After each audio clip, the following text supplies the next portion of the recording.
After the death of Saul, when David had returned from the slaughter of the Amalekites, David remained 2 days in Ziklag.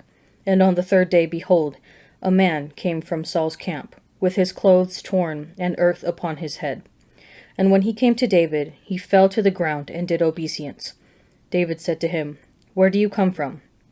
And he said to him, I have escaped from the camp of Israel.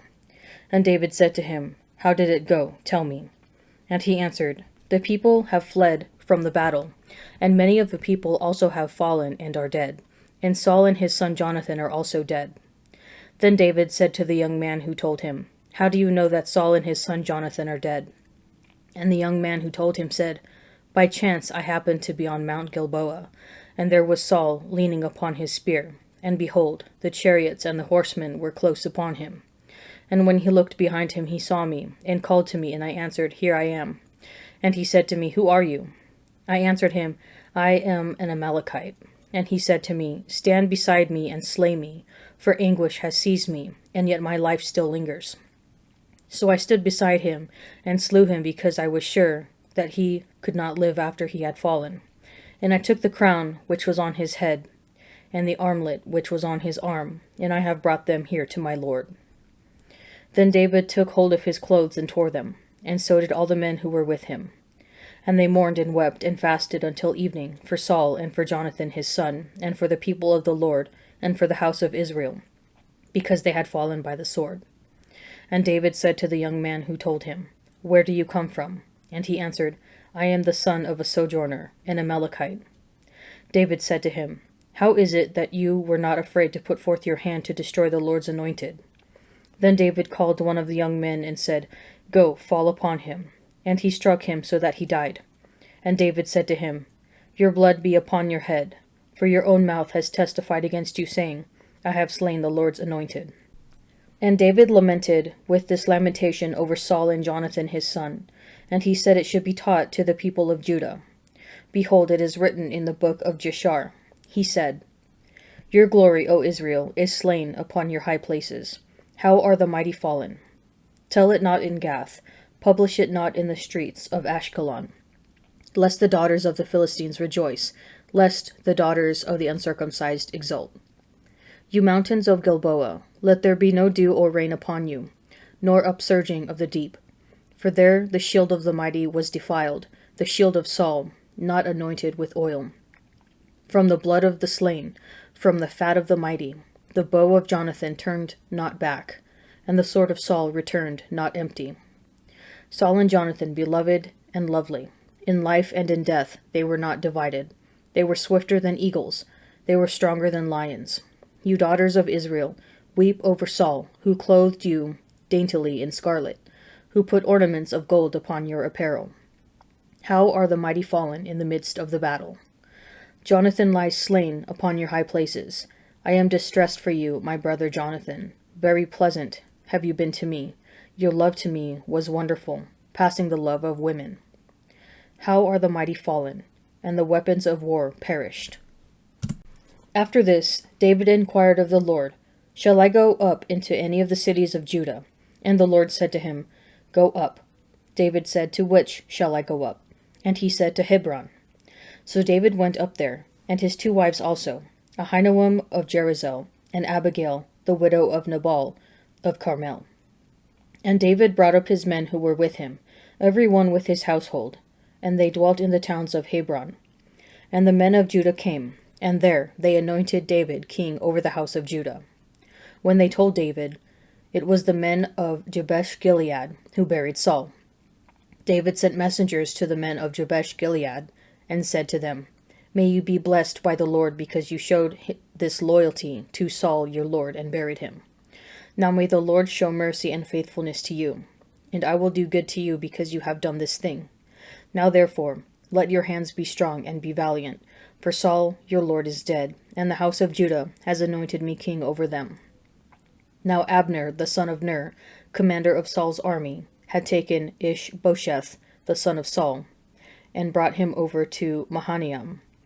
And he made him king over Gilead and the Asherites, and Jerizel, and Ephraim, and Benjamin, and all Israel. Ishbosheth, Saul's son, was 40 years old when he began to reign over Israel, and he reigned 2 years. But the house of Judah followed David. And the time that David was king in Hebron over the house of Judah was 7 years and 6 months. Abner the son of Ner and the servants of Ishbosheth the son of Saul went out from Mahanaim to Gibeon. And Joab the son of Zeruiah and the servants of David went out and met them at the pool of Gibeon. And they sat down, the one on the one side of the pool, and the other on the other side of the pool. And Abner said to Joab, "Let the young men arise and play before us." And Joab said, "Let them arise." Then they arose and passed over by number, 12 for Benjamin, and Ishbosheth the son of Saul, and 12 of the servants of David. And each caught his opponent by the head, and thrust his sword in his opponent's side. So they fell down together. Therefore that place was called Helkath Hazarim, which is at Gibeon. And the battle was very fierce that day. And Abner and the men of Israel were beaten before the servants of David. And the 3 sons of Zeruiah were there, Joab, Abishai, and Asahel. Now Asahel was as swift of foot as a wild gazelle, and Asahel pursued Abner. And as he went, he turned neither to the right hand nor to the left from following Abner. Then Abner looked behind him and said, "Is it you, Asahel?" And he answered, "It is I." Abner said to him, "Turn aside to your right hand or to your left, and seize one of the young men, and take his spoil." But Asahel would not turn aside from following him. And Abner said again to Asahel, "Turn aside from following me. Why should I strike you to the ground? How then could I lift up my face to your brother Joab?" But he refused to turn aside. Therefore Abner struck him in the belly with the butt of his spear, so that the spear came out at his back, and he fell there and died where he was. And all who came to the place where Asahel had fallen and died stood still. But Joab and Abishai pursued Abner. And as the sun was going down, they came to the hill of Ammah, which lies before Giah, on the way to the wilderness of Gibeon. And the Benjamites gathered themselves together behind Abner, and became one band, and took their stand on the top of a hill. Then Abner called to Joab, "Shall the sword devour forever? Do you not know that the end will be bitter? How long will it be before you bid your people turn from the pursuit of their brethren?"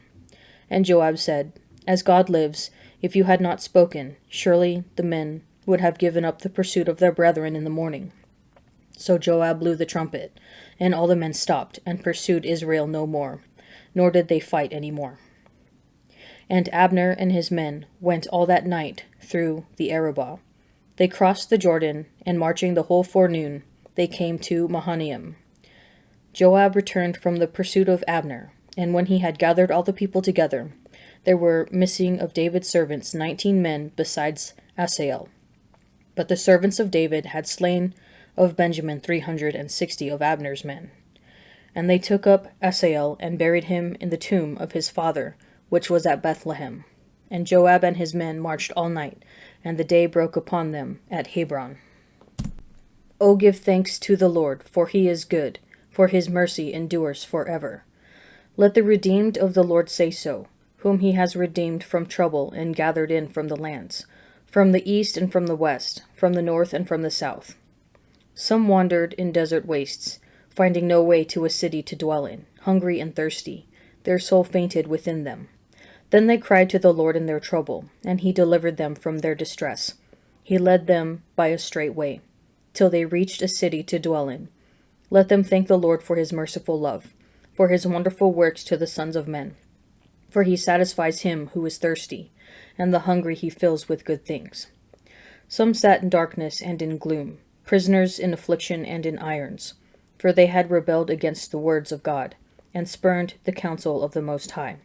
Their hearts were bowed down with hard labor. They fell down with none to help. Then they cried to the Lord in their trouble, and he delivered them from their distress. He brought them out of darkness and gloom, and broke their bonds asunder. Let them thank the Lord for his steadfast love, for his wonderful works to the sons of men. For he shatters the doors of bronze, and cuts in two the bars of iron. Some were sick through their sinful ways, and because of their iniquities suffered affliction. They loathed any kind of food, and they drew near to the gates of death. Then they cried to the Lord in their trouble, and he delivered them from their distress. He sent forth his word, and healed them, and delivered them from destruction. Let them thank the Lord for his steadfast love, for his wonderful works to the sons of men.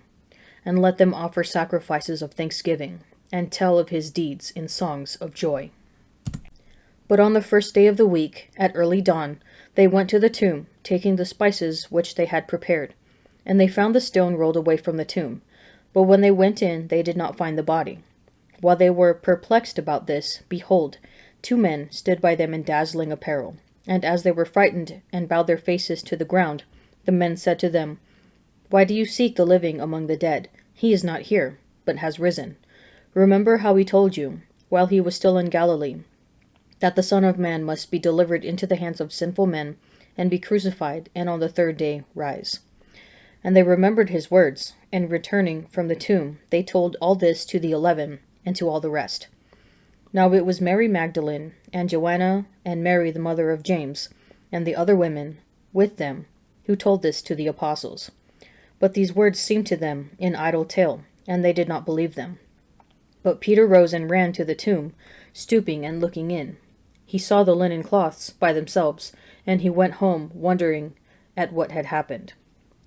That very day 2 of them were going to a village named Emmaus, about 7 miles from Jerusalem, and talking with each other about all these things that had happened. While they were talking and discussing together, Jesus himself drew near and went with them. But their eyes were kept from recognizing him. And he said to them, "What is this conversation which you are holding with each other as you walk?" And they stood still, looking sad. Then one of them, named Cleopas, answered him, "Are you the only visitor to Jerusalem who does not know the things that have happened there in these days?" And he said to them, "What things?" And they said to him, "Concerning Jesus of Nazareth, who was a prophet, mighty in deed and word before God and all the people, and how our chief priests and rulers delivered him up to be condemned to death, and crucified him. But we had hoped that he was the one to redeem Israel. Yes, and besides all this, it is now the 3rd day since this happened. Moreover, some women of our company amazed us. They were at the tomb early in the morning, and did not find his body. And they came back saying that they had even seen a vision of angels, who said that he was alive. Some of those who were with us went to the tomb, and found it just as the women had said, but him they did not see." So often we take God's blessings for granted, or we don't even recognize what he has accomplished for us. Psalm 107 exhorts those who have been delivered by the Lord to acknowledge the fact and to praise him. Let the redeemed of the Lord say so. It recounts the plight of the exiles, who had been trapped in a foreign land, imprisoned and sick because of sin. But they cried to the Lord in their trouble, and he delivered them from their distress. Such deliverance should result in abundance of thanksgiving when the disciples first hear about the resurrection of Jesus. They are incredulous, judging the testimony of the women as an idle tale. Cleopas, in speaking with the risen Jesus, whose identity is shrouded, repeats the women's story. Yet ironically, while looking at Jesus himself, says, "But him they did not see." Like the disciples, we often don't recognize God's presence in our lives, or like the exiles, we forget to give thanks. We too have been delivered from sin in baptism, and the Lord is with us at all times. Therefore, we too have reason to give thanks. In what ways has God redeemed and blessed you this week? How can you offer him thanksgiving?